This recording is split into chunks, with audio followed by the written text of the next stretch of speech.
top like the Farmalls and John Deere's. The Gordy Lefevre family, they're big with cockshut collecting. They've got a nice little soda. Owns the truck and obviously uses it to haul his cockshuts to the different shows.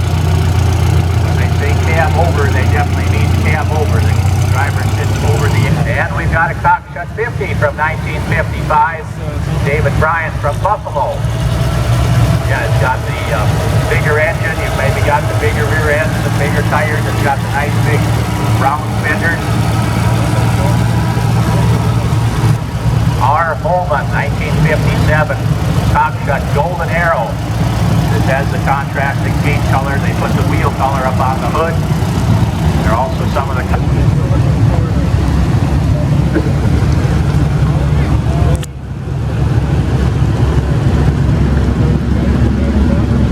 Brenda and Terry Probst from Medford, their 1953 cockshut 40 to it. And then they've got a 24A cockshut 3-bottom plow. They're not sure what the year is from, but it's the cockshut plow should follow a cockshut tractor. Why not? Oliver Super 77, she was featured, or the tractor was featured on a calendar, so she wants to be known as mid-September, pulling a 1953 Blackhawk. 1952, the man said it's his wife's tractor. You need a tractor, his and hers.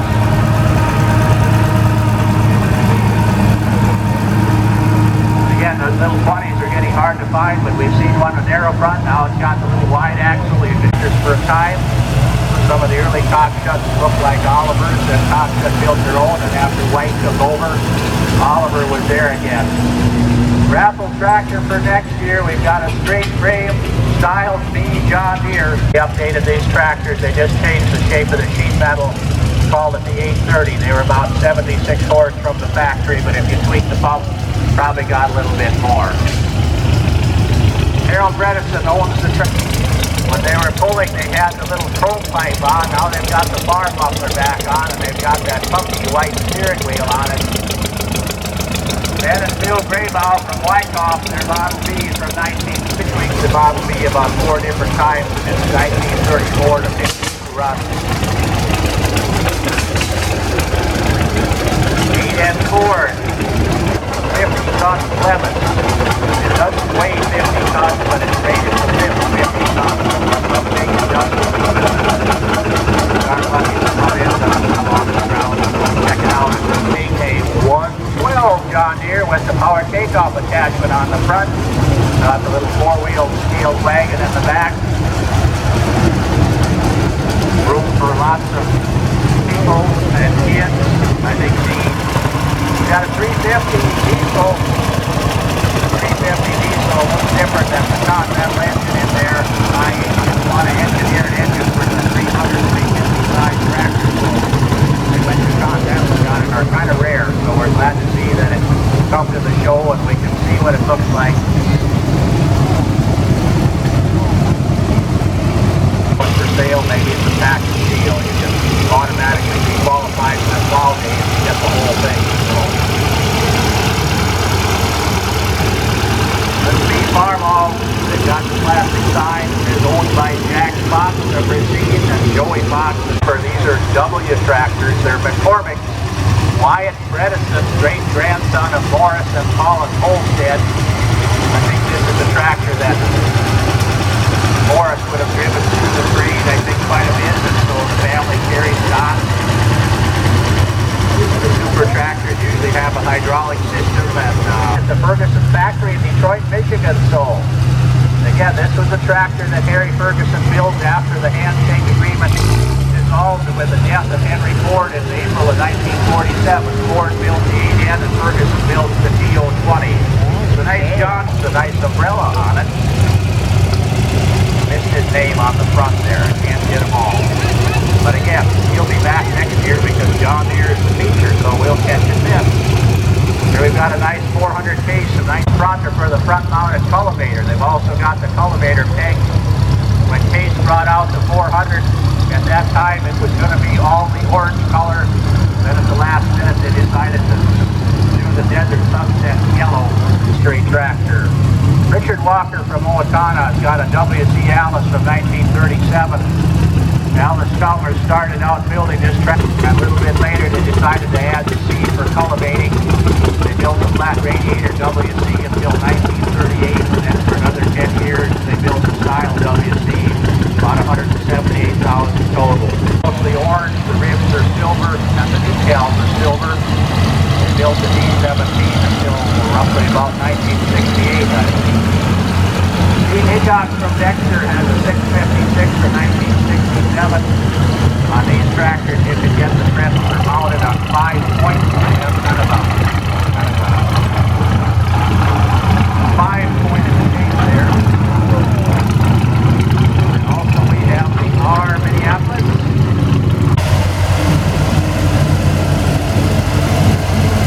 G1000. This tractor came from the Wes Anderson sale because the Vanderbrakes didn't know what it was. This is a G1000 right at the same time the show was. So nice big old G1000 with a big 504 engine in it.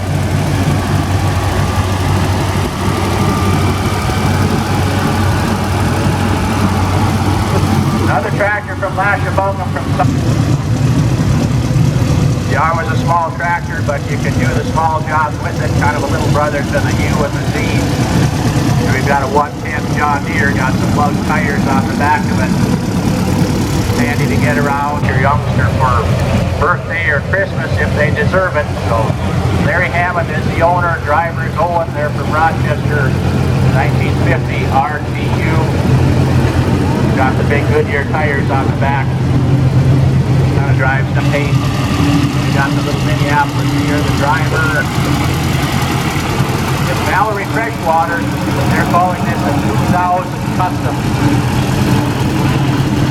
20s, the engine looks the same as the F20, but the part numbers are different, so it's its own separate engine because this engine has a water pump and the F20's never had a water pump. This one also has narrow tracks. You can get different track widths. IH built about 20,000 of them, and like I say, they used them up. Not too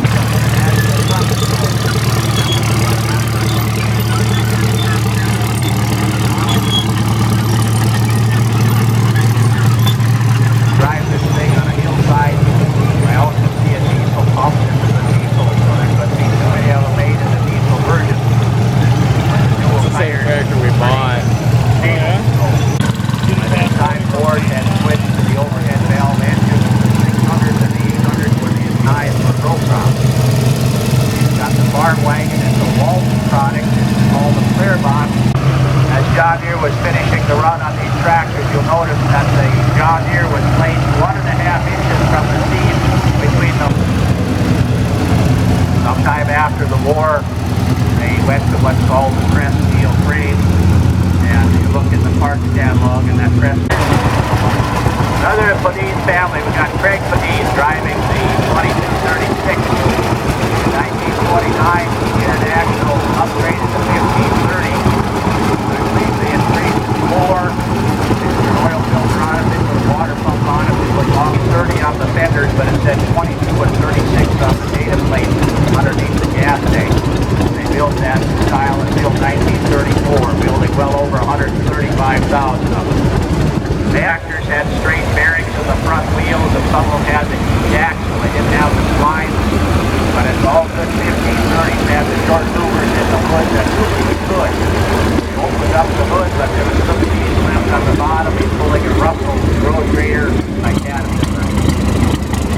Another from the Bodine collection, the good straight 1949 W9 cab, like straight W9 did not have a row crop equivalent for the W6.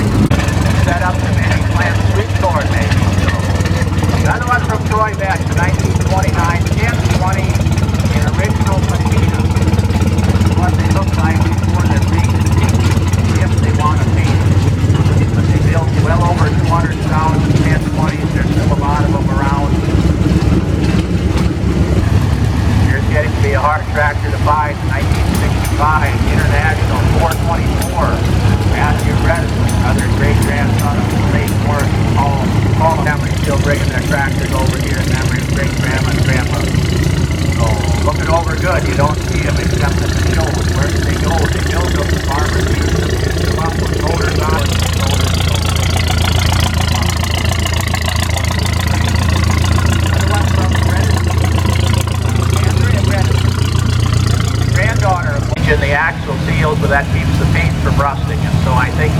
built them that way from the factory. I don't think you could keep them good. So Leonard Johnson from Casson has an A from 1938. This is what we call an unstyled tractor. You see the open post in the front, but its wheels look good, and they added weight for the early tires.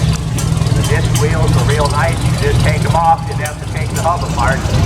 Trevin Rath out of Spring Valley has a 1946 Street Grade B. Again, you've got some of these tractors that are right close to the trail. The starter, the light, power tool on the back, the lifting, the elevator, real nice looking tractor.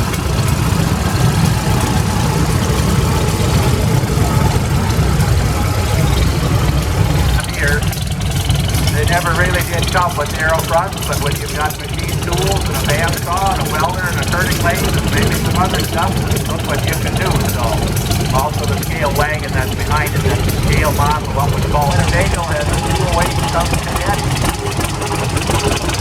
This is the kind of machine that's built nowadays under the sub cadet label by MTD. And the Mayrath tractor, Mayrath out of Kansas, they're more famous for building augers for farm use, but at one time they tried their hand in building a tractor, and there are just a few of these left. The Crosley car engines are just the right size for so many projects that there's probably more of them in projects than there are in cars. When's the last time you really saw a Crosley car? I think they were built in San Francisco. They added to it the rear end, the front end, and a V8 Ford engine says on the side. And this tractor was built back at the tail and the nose grill. They built it that way until January 57. They decided to go back to red wheels on the Supers, but originally they were green. Another one from over in 1961. Six of the Volvo, I think that's the way they shipped them. White had started casing, I think, when they do it, so had a white sticker, but nonetheless, they put a line to the 60. They came out with this tractor in 4 different colors. This is the Oliver Green. They also brought it out in Cockshut Red. They also brought it out in Minneapolis Gold, and they brought it out in white and silver. And so how many else do you see? In the 1850, this run a 6-cylinder gas engine. To get the drivetrain to line up right, Oliver engines are always tilted in the frame, so that way there would be a straight shot from the shaft going back to the rear end.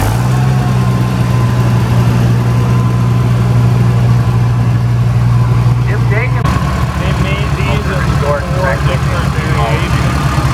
There was an Oliver colored one, a green colored one, a top red one, and a tractor owned by Lanny Jacobson, Grandmeadow, 1950. Model 77. On hot summer days, the farmers took them off, some of the way, and some carefully up in the shed, and now the tractor's being restored to original. They want this time to have it back. You know, it's hot. Just let the air flow through the well, but maybe nice in the winter time, get the motor warmer, so it just freeze up. Don Walterman has the Super A from 1948. Dash panel and a few other things that would distinguish it from the normal age.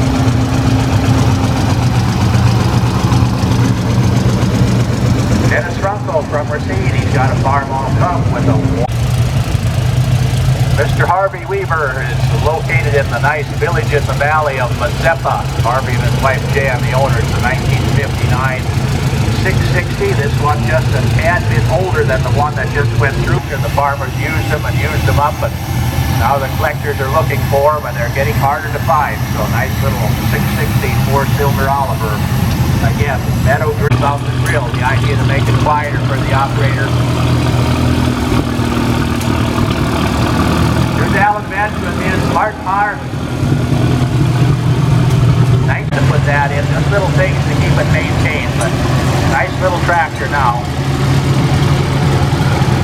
From the Wibbens collection, from Travis Wibbens collection out of New Hartford, Iowa, 1934 John from 1950. He's got some more Alice Nelson fenders out there. Here's the ride on the fenders on the map. The tractor's got some sheet metal and some styling, but still has the big 403 motor and it still has the speed drive in the rear end, but then he kept those things adjusted to go forever, so big heavy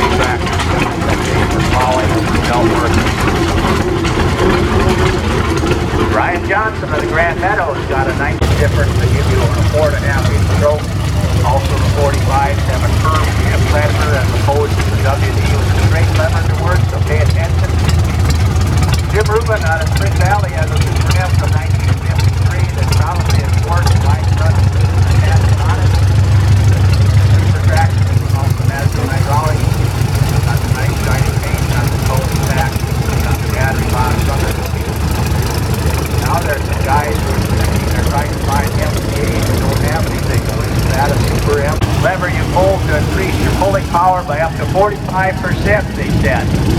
This tractor doesn't have the belt fully on it, so it looks kind of bare under the... Got her covered up, hard to see.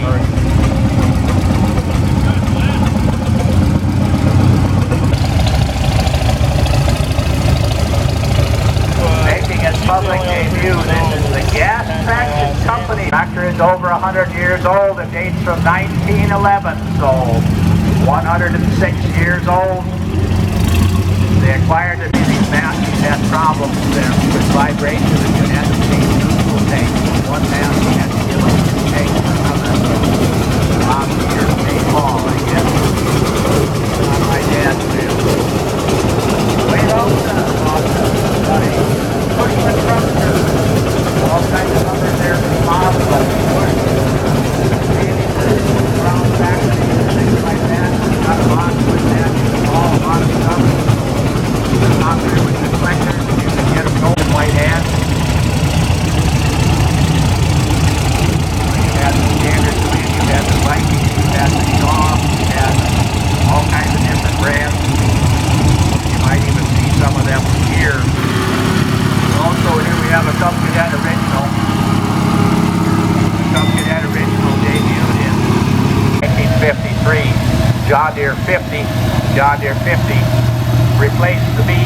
One John Deere did, they on it. The Oliver 770 lasted until 1967 when it was replaced on a 1550. This one has the curved fenders. In 1964 they put the flat fender on it. It's all the farm doors now. And this one's for Isaiah. Nice curved fenders on it.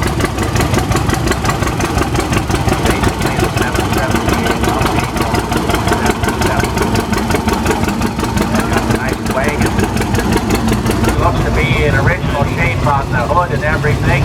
Got the two-row cultivator, so Matt didn't have to come too far with this, but again, John Deere's going to be the feature next year, and I'm sure a lot of you can remember your dad or your uncle or your grandpa had an old John Deere like that. The ZTU like this replaced the Model J when Minneapolis and Twin City merged, but some of these part numbers for this Z, it still says JT on the part number, so they had a lot of J parts built. They're getting hard to find, and sometimes the sheet metal's hard to find. There should be a cover hiding the motor, but this one is gone. It's got some nice animals, llamas or alpacas.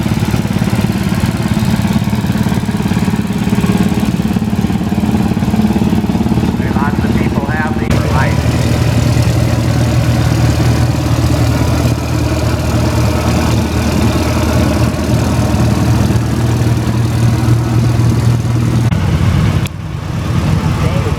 I seen this tractor sitting in the shed. I think it's the 2132, and I think it eventually then became the Model F, and then it became the Model G, because that's the tractor. You can see the flywheel. Nick July from West Concord, he's got the 1930s Model 20 gas Caterpillar, and he's got a little homemade grader behind it. It's homemade, but it's old, so I guess it qualifies. Gas tractors standardized on diesel, so they're getting harder to find. Robson family from Harmony, they've got a new orchard with the orchard pen. They call it a top two. They just had an orchard tractor as well with the road top of that. Not unique, but not even all in here. All the tractors are hard to put, hard to load. Gotta be dedicated. They can bring their tractors over. Hydraulics. They got a very dirt scraper, and this thing must have been easier. This would have been scrapped. I looked, it's all there, and they're going to work with it. But a big dirt scraper with the day, better than 40 guys with a jump.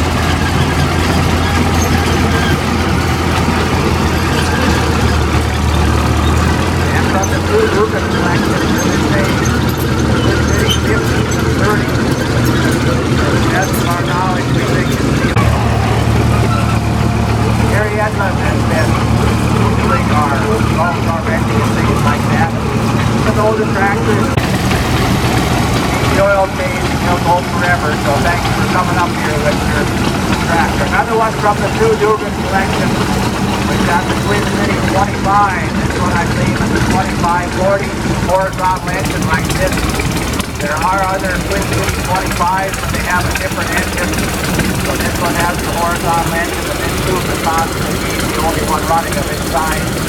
So you see that it runs, goes up the hill. Again, that's why we run the freight in the direction traffic. Go up the hill, not run over you on the way down. And one more from the Sue Dugan collection. This is a Minneapolis tracking machine, but it's a 2244, 22 horsepower in the drawbar, 44 on the belt. It's the little brother or the little sister to the big 30 engine, 500 RPM. But this one is much rarer. There are more 3570s than there are 2244s, so that's why it's in Sue's collection, because she likes the rare one.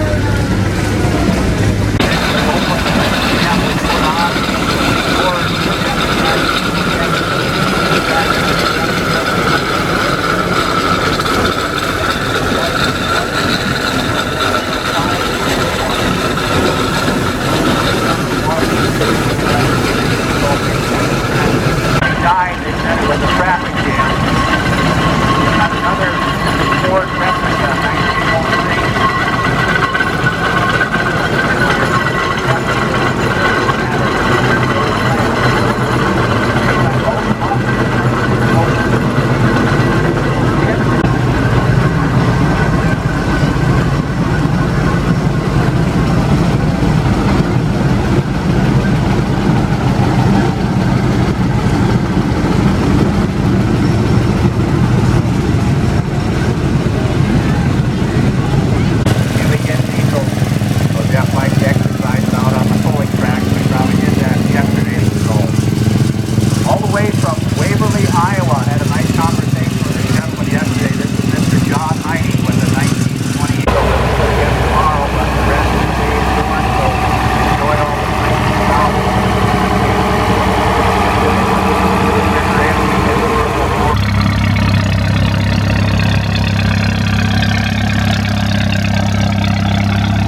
make some pulls here today.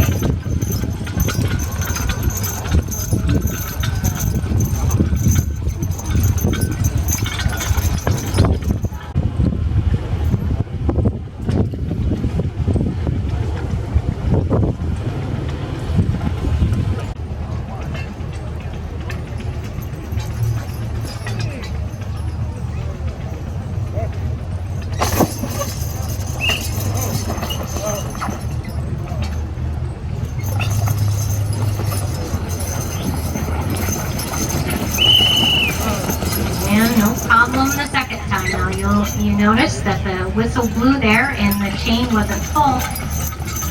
Jim's horse, the right-hand horse, did.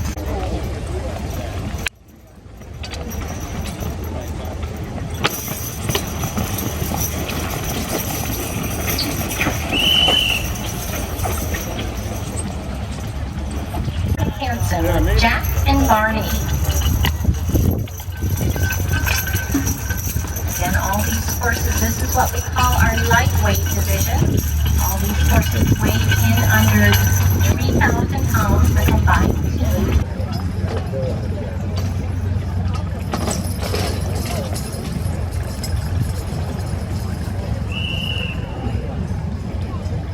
And no problem, the whistle blows. The black horse leading up the Percheron.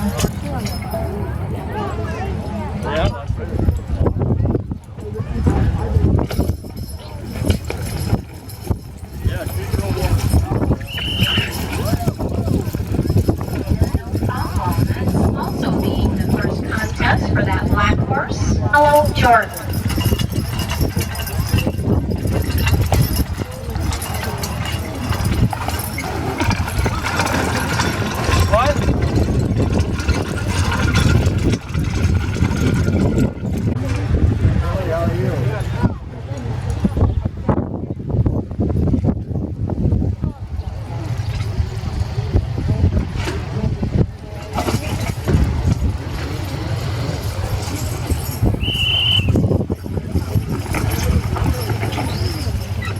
From Mankato, Minnesota, coming back with play tractors with us again tonight. Give a warm welcome to Ben Michael on his 1940 Farmall M.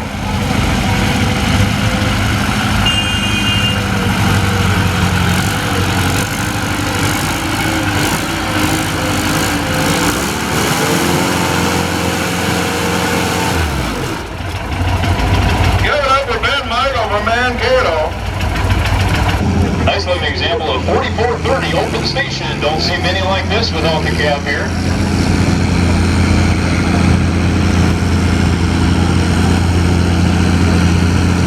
30 series debut 1973. One featured John Deere's legendary sound guard cab, but this particular owner opted to without that particular option here.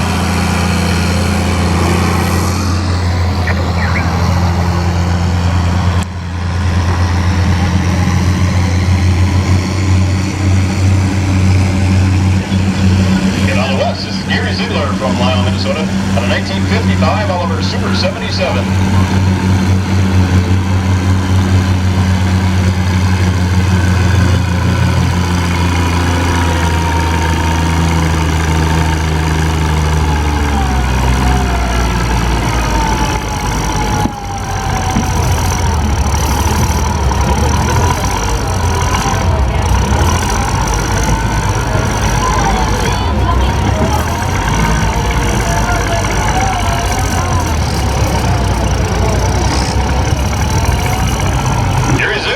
Some expert driving skills here, trying to match traction to power. Should be a good hook. Is on deck. Cody Drinkall, if you're ready, go ahead. Cody Drinkall or Travis Kroneman. Now, Finn Ronkin from Canton, Minnesota on the Massey Harris 44.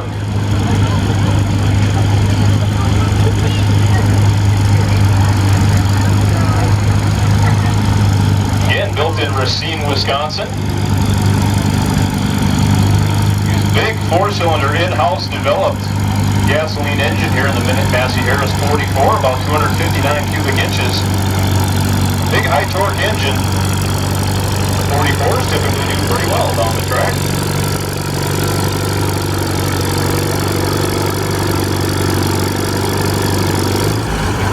Feet there, the first 100 feet to change gears, change their mind. I think James is going to downshift a little bit. Started out maybe too tall in gear. And on the west here, 5,000 farm stock. This is Cameron Guy from Grand Meadow, Minnesota. Good look at Minneapolis-Moline Model Z. Made right here in Hopkins, Minnesota, the Minneapolis-Molines. This is some of their first tractors to feature styling.